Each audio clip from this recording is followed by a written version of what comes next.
You can tell me why.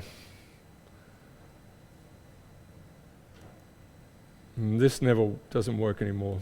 So sad.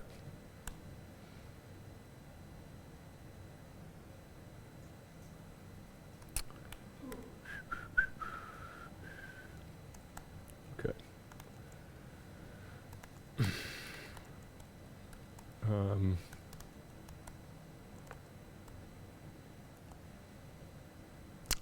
Damn. That should have popped up a thing. It did not. Should give me a link. Okay, this is going to be 6 minutes. Let's see if this is rubbish. Okay, so here's an explanation of one measure of modularity. I know it seems wrong. Introduced by Newman a while back. Okay, so let's imagine we have a network and we've decided that there are 3 communities here. Or we've made a guess that there are. So some nodes have been grouped into communities 1, 2, and 3. There are some edges between each of these groups, and there are many edges in within. And so that's what we're aiming for, right? We want more. If it's a real community, we should be able to see more edges within, right? So there are more ways to do this later on, but this is a good start. Okay, so all right, let's go through. We count up all the edges. We have so many edges, and we then create this matrix based on the community structure we've guessed at, or arrived at through some algorithm. And so each entry is the fraction of edges between community I and j. And it's symmetric, so these things are the same, right? So we're just going back and forth. And that can lead to some problems, but that's just the way this is. So it's a symmetric matrix. So E11 is the number of, the fraction of edges, right? So look at all edges and take the fraction between nodes in community 1. All right, so if we sum, okay, here we're summing across, it doesn't matter, but if we're summing across, so j equals 1, so we're summing across here, then we'll call this thing AI. So this is the fraction of edges that have at least one end in community I. All right, so that's a good thing to know. So once we start to then think about a random version of this, right, we always want to compare to a random version, and many of the things we do, then we'll need to kind of understand sort of the degree of these things. All right, so that little guy there. So the randomized version, then we'll build it. We can at least write down how the edges would be distributed. So Eij random is now going to be AI times Aj, right? So this is the fraction of edges coming out of community I, community j. We just multiply those two guys together. So these are, so now it's independent, right? It's been separated. We can just check that this is okay. So if we sum over j again for this random version, the AI is independent of j, so that pops out. Sum of this guy, we get 1, right? So we've got AI again. So it looks the same in terms of the fraction of edges that are within, or that have at least one end in a community. Looks the same. It's independent, so it's a randomized version. All right, so that's useful. So one thing we can then say is, well, what's the fraction of edges that are completely within communities?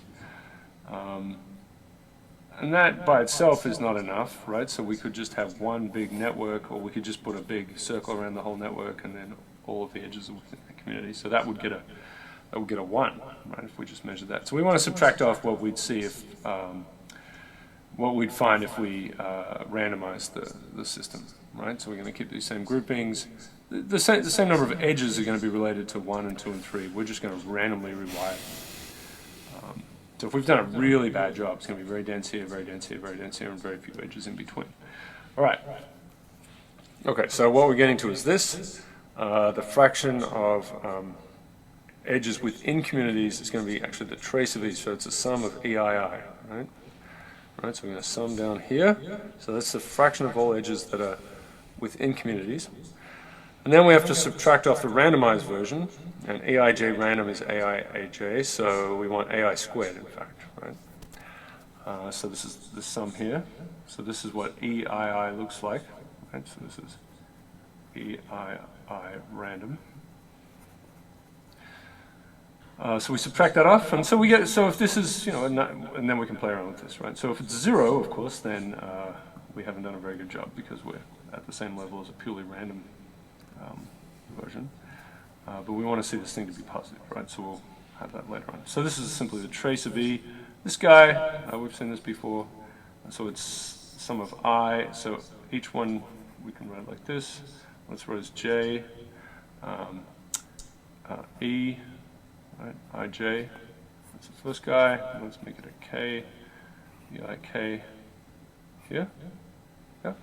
And I'm going to put this guy, this sum in, pull these guys out, swap one of these guys around. So let's, because of symmetry, we'll write this as EJI. Okay, so we've got a sum for J, sum for K here, and the sum of I is here. And then there's an EJI and EIK, just delicious. So these guys match up. And this piece here is the ijth entry in E squared.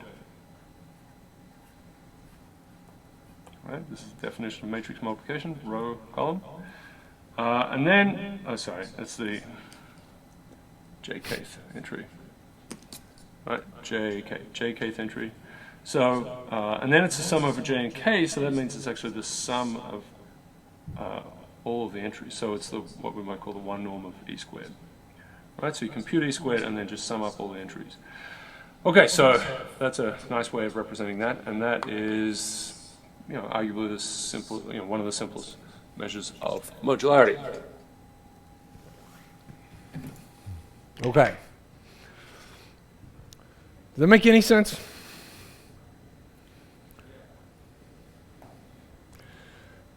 I sort of showed that because I know that it's about 4 years ago I sort of messed up what I was trying to explain in class, and then I went home and made that with a it got a lot of hate, which is a shame. So I don't know why so much hate. People wrote okay things, but got hate. Why do you hate my thing? So I feel bad about it, but I just want to watch it. So it's maybe, well, you don't have to say.